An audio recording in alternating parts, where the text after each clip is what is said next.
నమస్తే.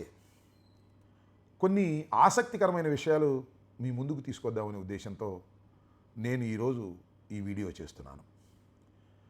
2 రోజుల క్రితం మాజీ ముఖ్యమంత్రి వైఎస్ఆర్ కాంగ్రెస్ పార్టీ అధ్యక్షుడు జగన్మోహన్ రెడ్డి గారు బడ్జెట్ మీద ఒక సుదీర్ఘమైనటువంటి ప్రెస్ మీట్ నిర్వహించి అనేకమైన అంశాలు ప్రజలకు అర్థమయ్యే విధంగా, ఏ విధంగా అయితే అధికార పక్షం మోసం చేస్తుందో అంకెలతో సహా వివరించేటటువంటి ప్రయత్నం చేశారు. అంతేకాకుండా ఈ ప్రభుత్వాన్ని సూటిగా కొన్ని ప్రశ్నలు కూడా అడిగారు. అయితే ప్రెస్ మీట్ అంతా అయిపోయిన తర్వాత ఒక విలేకరి ఒక ప్రశ్న అడిగాడు. మీరు ప్రతిపక్ష హోదా కావాలని అడుగుతూ ఉన్నారు, ఉప ముఖ్యమంత్రి జనసేన పార్టీ అధ్యక్షుడు మీకు ప్రతిపక్ష హోదా కావాలంటే మీరు జర్మనీ వెళ్ళాలి అని మాట్లాడాడు, దానికి మీరు ఏమి సమాధానం చెప్తారు అనేటువంటి పద్ధతుల్లో ప్రశ్నించాడు.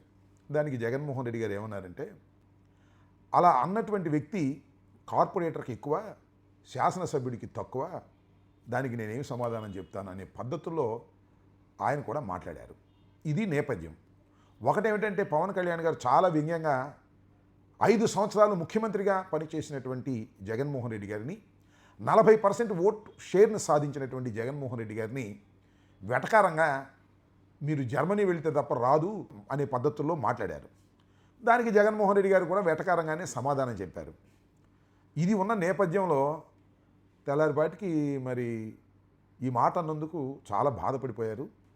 ముఖ్యంగా నారా లోకేష్ గారు, అదేవిధంగా నాదెళ్ల మనోహర్ గారు ఇద్దరు వచ్చేసారండి మీడియా ముందుకి. వచ్చి జగన్మోహన్ రెడ్డి గారిని ఇష్టం వచ్చినట్టుగా విమర్శించారు, మాట్లాడారు. అనకూడనటువంటి మాటలు కూడా అనేటటువంటి ప్రయత్నం చేశారు. ఓకే, రాజకీయాల్లో ఇవి చాలా సహజమైనటువంటి అంశాలు. వెటకారాలు, జోకులు లేకుండా రాజకీయం ఉండదు. కానీ చాలా పరుష పదజాలాలు లేకుండా రాజకీయం ఉంటే మంచిది అని అందరూ కోరుకుంటున్నారు. చలోక్తులు, వ్యంగ్యోక్తులు, వెటకారాలు సహజం. దానిలో పెద్ద బాధపడవలసినటువంటి అవసరం ఏమీ లేదు. అయితే ఇక్కడ ఇంకొక అంశం ఏంటంటే, ఇది జరిగిన తర్వాత నేను వైఎస్ఆర్ కాంగ్రెస్ పార్టీ తరఫున నేను కూడా మీడియా ముందుకొచ్చి చాలా విషయాలు మాట్లాడాను. పవన్ కళ్యాణ్ గారిని మాట్లాడాను, అదేవిధంగా నాదెళ్ల మనోహర్ గారి గురించి మాట్లాడాను, నారా లోకేష్ గారి గురించి మాట్లాడాను. నేను మాట్లాడినటువంటి మాటల తర్వాత ఒక్కసారిగా విరుచుకుపడ్డారండి. తెలుగుదేశంలో ఉన్నటువంటి వారు, జనసేనలో ఉన్నటువంటి వారు, వీళ్ళు కాకుండా డిబేట్స్లో కూడా తెలుగుదేశానికి సంబంధించినటువంటి చోటా మోటా నాయకులు, జనసేనకు సంబంధించిన చోటా మోటా నాయకులు వాళ్ళు కూడా విరుచుకుపడి అనరాని మాటలు నన్ను అన్నారు. నేనేం పెద్ద అలాంటి పట్టించుకునేటటువంటి వ్యక్తిని కాదు. సరే ఏదో ఒకటి అంటూ ఉన్నారులే అనేటువంటి ఒక అభిప్రాయం. ఇంకా రెండో కోణం ఏంటంటే, ఈ చిన్న చిన్న యూట్యూబ్లు ఉంటాయి కదా, ఏది చంద్రబాబు నాయుడు గారి సారథ్యంలోనూ నారా లోకేష్ గారి సారథ్యంలోనూ నడుపుతూ ఉంటారు రహస్యంగా చిన్న చిన్న యూట్యూబ్లు. అలాగే జనసేన పార్టీ తరపున నడిపేటటువంటి చిన్న చిన్న యూట్యూబ్లు వాళ్ళైతే ఇష్టం వచ్చినట్టు మాట్లాడారు, పరుష పదజాలాన్ని ఉపయోగించారు, దూషణ భూషణ చేశారు, అనరాని మాటలు అన్నారు, బూతులు మాట్లాడారు. ఓకే, వాళ్ళు మాట్లాడినటువంటి మాట్లాడారు.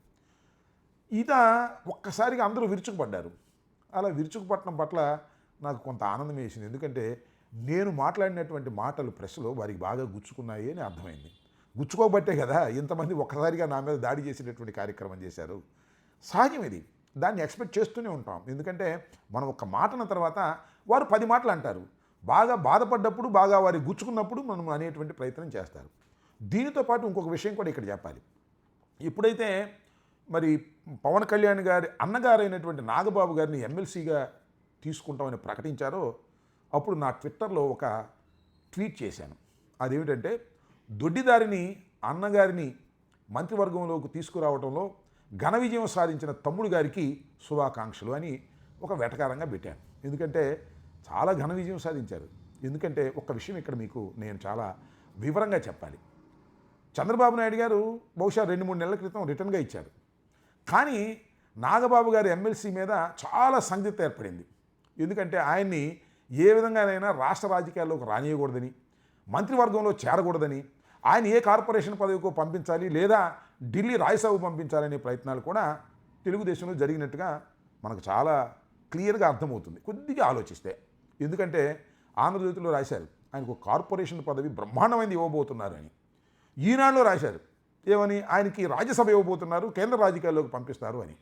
ఈ రెండు కూడా తెలుగుదేశానికి తెలియకుండా రాశారని ఎవరు అనుకుంటే పొరపాటు.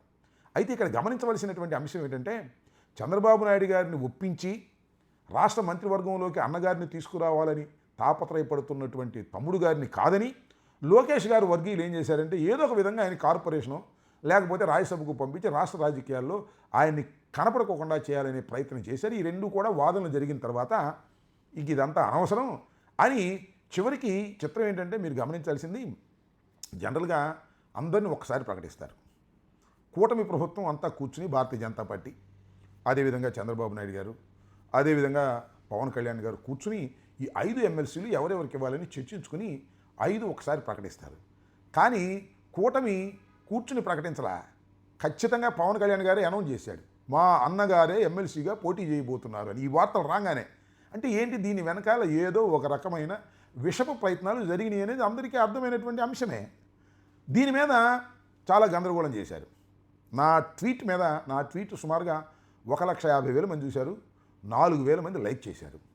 ఆ ట్వీట్ మీద కూడా జనసేనకు సంబంధించినటువంటి నాయకులు అన్నం తెచ్చుకుంటే తప్పే ఉంది, అన్న చాలా బాగా పనిచేశాడు, పార్టీ అభివృద్ధి కోసం పనిచేశాడు, అన్నను తీసుకురావడం బంధుప్రీతి ఎలా అవుతుందనేటువంటి మాటలు కూడా విరుచుకుపడి మాట్లాడారు. ఓకే, వాళ్ళ ఇష్టం.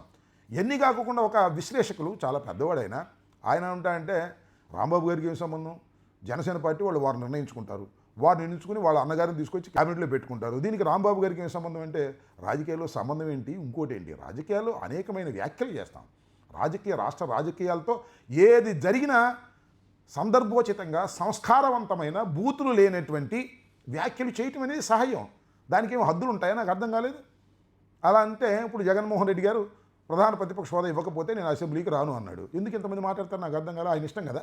సో రాజకీయాల్లో ఆ పార్టీలో ఏం జరిగినా ఈ పార్టీలో ఏం జరిగినా ఖచ్చితంగా పొలిటికల్గా మాట్లాడేటటువంటి అవకాశాలు ఉంటాయి, మాట్లాడతాం.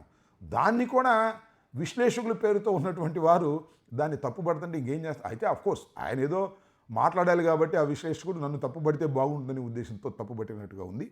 ఇవన్నీ కూడా చూస్తుంటే అర్థమవుతున్నటువంటి అంశం ఏమిటంటే ఖచ్చితంగా నాగబాబు గారిని క్యాబినెట్లోకి తెచ్చుకోవటం, ఎమ్మెల్సీ ఇచ్చుకోవటం నిజానికి వారిష్టమే, ఎవరూ కాదనలేరు, దాన్ని ఆపను లేదు. కాకపోతే రాజకీయంగా మీరు చేస్తున్నది తప్పు అని చెప్పేటటువంటి హక్కు మాకుందనే విషయాన్ని దయచేసి మర్చిపోకండి. నేను మరొకసారి చెబుతున్నా, పవన్ కళ్యాణ్ గారు జనసేన పార్టీ ఇవాళ వాళ్ళ అన్నగారిని ఎమ్మెల్సీగా తీసుకుని రాష్ట్ర మంత్రివర్గంలోకి తీసుకురావటం అనేది పెద్ద రాజకీయ తప్పిదం అనేది ఇవాళ నేను చెప్తున్నా. ఇవాళ కాకపోతే 100 రోజులకైనా 2 సంవత్సరాలకైనా అంబటి రాంబాబు గారు ఏది చెప్పారో అది కరెక్టు, పవన్ కళ్యాణ్ గారు తప్పు చేశారనేటువంటి భావన కలగక మానదని కూడా ఈ సందర్భంగా నేను చెప్పదలుచుకున్నాను. ఏది ఏమైనా జరుగుతున్నటువంటి పరిణామాలు మీరు చూస్తున్నారు.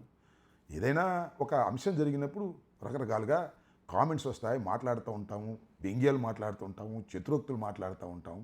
దానికి బాధపడిపోయి దానికి ఏదో గందరగోళ పడిపోయి మాట్లాడడం అనేది సమంజసం కాదు. సంస్కారవంతమైన సంభాషణలు, సంస్కారవంతమైన చలోక్తులు, సామెతలు, వెటకారాలు రాజకీయాల్లో చాలా సహజం. కానీ దురదృష్టవశాత్తు ఏంటంటే ఆ వెటకారాలు, చలోక్తులు పోయి బూతులు తిట్టుకునే దశకు పోతున్నటువంటి విషయాలు మనం చూస్తున్నాం. అది మాత్రం శ్రేయస్కరం కాదని ఎవరికైనా. ఇప్పుడు ఏమండి మీరు తిట్టలేదా అంటే వైఎస్ఆర్ కాంగ్రెస్ పార్టీ తిట్టలేదా, జనసేన తిట్టలేదా, లేదా తెలుగుదేశం పార్టీ తిట్టలేదా, ఇవన్నీ చాలా అంశాలు ఉన్నాయి, అవన్నీ సపరేట్ టాపిక్స్. కానీ ఎవరు ఏం చేసినా that is not at all correct. ఒక సంస్కారమైనటువంటి సంభాషణలు, సంస్కారవంతమైనటువంటి వ్యంగ్యోక్తులు తప్పనిసరిగా రాజకీయాల్లో అవసరమవుతాయి. ప్రజలకు కూడా అవి క్లియర్గా అర్థమవుతాయని ఈ సందర్భంగా మనవి చేస్తూ, ఒకటిమైతే మాత్రం వాస్తవం, ఈ కూటమి కలిసి ఉంటుంది, 15 సంవత్సరాలు కలిసి ఉంటాం. ఉండండి, ఎవడు కాదన్నాడు. 15 సంవత్సరాలు కాకపోతే జీవితాంతం కలిసి ఉండండి, మాకు ఏ విధమైన అభ్యంతరం లేదు. మాకు అర్థమవుతున్నది ఒకటే, ప్రభుత్వ వ్యతిరేకత చాలా స్పీడ్గా పెరుగుతుంది. రిమైనింగ్ 4 years ఇంకా అద్భుతంగా పెరుగుతుంది. మీరు కలిసి ఉన్నా కలిసి లేకపోయినా మీ యాంటీ ఇంకంబెన్స్ అనేది మిమ్మల్ని చాలా ప్రమాదకరమైనటువంటి దశకు తీసుకువెళుతుంది. అది మాత్రం మీరు గుర్తుపెట్టుకోండి. ఇప్పటికైనా మీరిచ్చినటువంటి వాగ్దానాలను నెరవేర్చుకునే ప్రయత్నం చేస్తే కొంతమేరకైనా మీరు విజయం సాధించే అవకాశం ఉంటుందని ఒక ఉచిత సలహాని మీకు ఇస్తున్నాం. పాటిస్తే పాటించండి, లేకపోతే లేదు. ధన్యవాదాలు. Stay aware, stay bold, like, subscribe, and follow at Ambati Rambabu Official for truth and clarity in today's politics.